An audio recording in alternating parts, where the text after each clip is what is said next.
Tasty food by menu बघणाऱ्या सर्व दर्शकांचं मी मीनाक्षी या चॅनलवर खूप खूप स्वागत करते. आणि नेहमी आपण वेगवेगळ्या डिश मी तुमच्यासाठी घेऊन येत असते, पण यावेळी कुठलाही खाण्याचा पदार्थ नाही आहे. पण पण पण तुम्हाला खूप खूप आवडणारे म्हणजे तुमचे केस आणि त्यांची काळजी घेण्यासाठी आपण एक छान आयुर्वेदिक तेल बनवणार आहोत. तुम्ही बघू शकता, खूप हिरवगार असं हे तेल आहे. कुठलाही यात कलर टाकलेला नाही आहे. सगळे आयुर्वेदिक घटक यात आहेत आणि सोबतच हे तेल सुगंधितसुद्धा असणार आहे. तर त्यासाठी लागणारं साहित्य आपण बघून घेणार आहोत आणि हे तेल अगदी बनवायला सोपं आहे. तुम्हीसुद्धा घरी हे बनवू शकता आणि हे जर साहित्य तुमच्याकडे असेल, साहित्यही अगदी सोपं आहे. खूप जास्त आवळ्याचा सीझन आहे, आवळेसुद्धा उपलब्ध असतात. तर 6 ते 7-8 आवळ्यामध्ये खूप छान असं तेल बनून जातं हे. तर इथे 7 ते 8 आवळे घेतले आहे मी. जर तुमच्याकडे अवेलेबल असतील तर तुम्ही जास्वंदाची लाल फुलं घेऊ शकता. कडुलिंबाचं झाड तर बहुतेक सगळीकडे असतंच आणि कडुलिंबाची ही पानं आहेत ती तुम्हाला इझिली मिळून जातील. जास्वंदाची पानंसुद्धा तुम्हाला इझिली मिळतील. तुमच्या अंगणात जास्वंदाचं झाड बऱ्याच जणींच्या घरात असतंच. आणि हे जे मी आता तुम्हाला दाखवत आहे ते आहेत थोडेसे आयुर्वेदिक घटक आहेत. ही म्हणजे आपली कापूर कचली आहे आणि नागरमोथा आपल्याकडे आहे. जो तुम्हाला काळा काळा दिसतोय तो नागरमोथा आहे आणि जी आहे ती कापूर कचली आहे. जवळून बघा, ही कापूर कचली आहे आणि जवळपास सुंठीसारखं हे असतं कापलेलं आणि आपल्याला आयुर्वेदिक दुकानामध्ये इझिली मिळून जातं. कापूर कचली आणि नागरमोथासुद्धा इझिली मिळून जातो. तर आयुर्वेदिक दुकान तुमच्या प्रत्येक शहरात किंवा ग्रामीण भागातही मिळतं. आणि ही वाटीमध्ये जी दिसते आहे ती आहे ब्राह्मी पावडर, जी केसांसाठी खूप छान मानली जाते. तर सगळे जे हे घटक आहेत हे अतिशय उत्तम आणि चांगले घटक आहेत केसांसाठी. तर तुमच्या केसांच्या आरोग्याची काळजी घेऊया आणि सुंदर असे केस आपल्याला मिळवायचे असतील. बऱ्याच जणांचे केस जातात तर ते सुद्धा जाणार नाहीत आणि काळेसुद्धा होतील आवळा यात असल्यामुळे. तर 6 ते 7 आवळे आपल्याला किसून घ्यायचे आहेत. संपूर्ण प्रोसेस व्हिडिओ शेवटपर्यंत पहा, जेणेकरून तुमचं जे तेल आहे ते टिकणारसुद्धा. कारण बऱ्याच वेळा असं होतं की आपण तेल केलं आणि ते टिकलं नाही तर मग काही अर्थ नसतो. त्यामुळे तेल हे टिकायलासुद्धा पाहिजे. वर्षभर आपण ते छान लावूसुद्धा शकलो पाहिजे आणि अगदी कमी किमतीत तुमचं हे सगळं तेल बनवून रेडी होतं. कारण घरात आपल्या ह्या सगळ्या वस्तू असतातच. खोबरेल तेल आपल्या घरात असतंच. फक्त आपल्याला विकत आणायच्या ज्या ह्या गोष्टी आहेत, ह्या 3 गोष्टी आहेत. त्या म्हणजे नागरमोथा आणि जे मी आता टाकलं आहे कापूर कचली.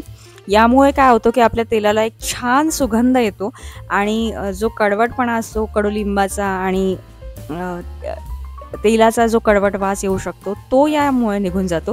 तर मी ही पावडर करून घेतली आहे कापूर कचलीची आणि नागरमोथ्याची. इझिली पावडर होऊन जाते आणि जर का थोडंसं उन्हात वाढवलं तर अगदी इझिली आपला कापूर कचली आणि नागरमोथा जो आपण विकत आणू तो थोडासा उन्हात वाळवायचा आहे आपल्याला आणि त्यानंतर त्याची बारीक अशी पावडर आपल्या मिक्सरमधून घरीच आपल्याला करता येईल. सगळं काही घरी याचं करता येईल.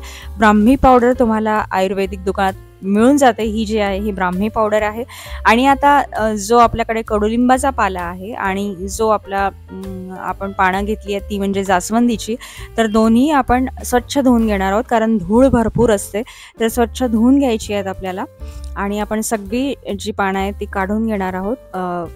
दांड्यांसहित किंवा असं टाकणार नाही आहोत. त्याची एक वेगळी पद्धत आहे टाकण्याची, ज्यामुळे काय होईल की आपल्या तेलाला जो आहे तो छान हिरवा रंग येईल आणि संपूर्ण अर्क आपला जो आहे कडुनिंबाचा आणि जास्वंदीच्या पानाचा तो छान आपल्या तेलात उतरेल. तर यासाठी आपल्याला हे आपण स्वच्छ धुवून घेत आहोत आणि मिक्सरला याची पेस्ट करणार आहोत.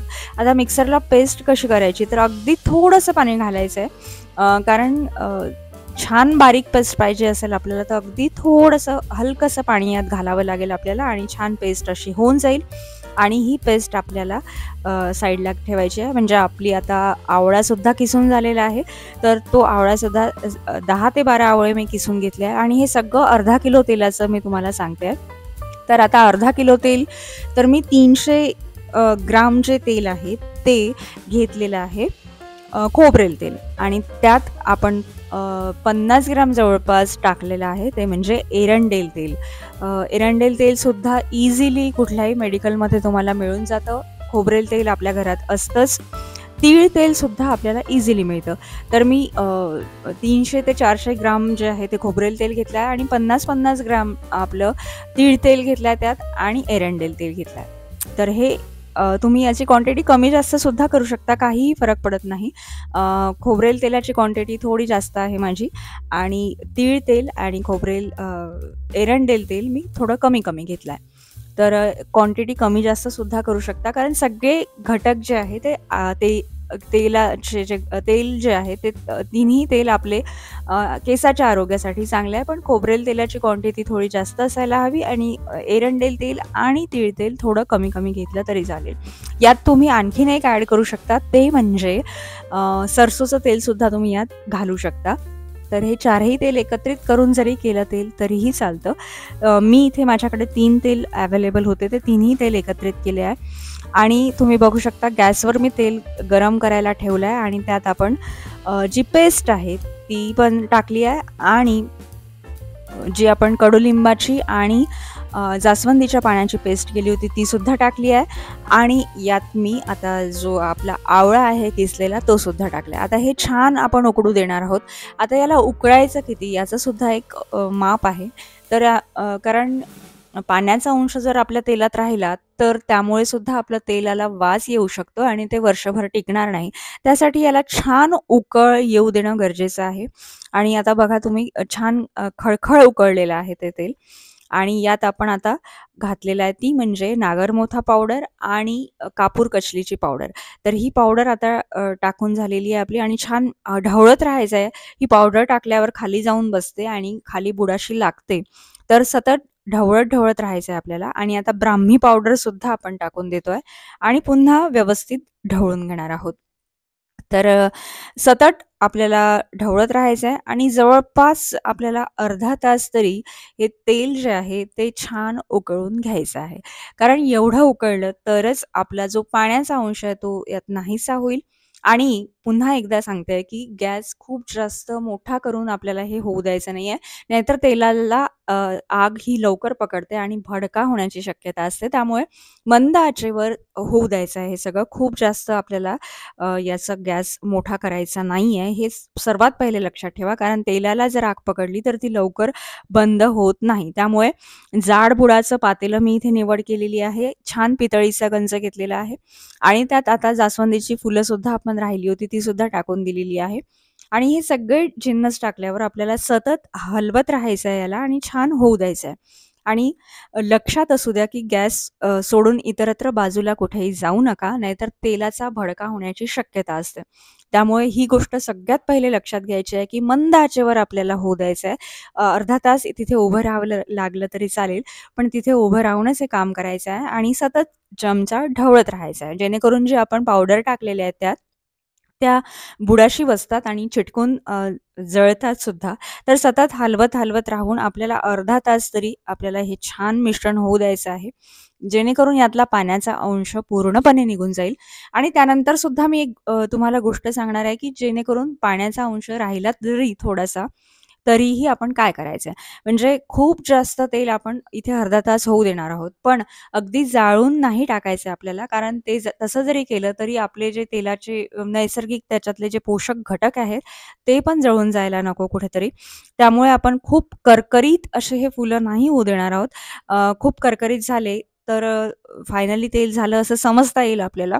पण आपण नाही होऊ देणार आहोत. कारण आपल्याला याचा जो सगळे गुण आहेत तेलाचे ते आपल्याला घ्यायचे आहेत. खूप जाळायचं नाहीये तेल. मंद आचेवर आपण अ, जवळपास अर्धा तास हे तेल छान उकळून घेतलेलं आहे आणि आता आपण काय करणार आहोत, या स्टेजला गॅस बंद करणार आहोत. अगदी त्याच्यातले जे पानं आणि जे फुलं टाकलेले आहेत ते अगदी करकरीत न होऊ देता थोडेसे बघा तुम्ही थोडेसे खूप करकरीत नाही झालेले आहेत ते आणि थोडेसे असेच आहेत. तर ओलावा त्यात आहे याचा अर्थ.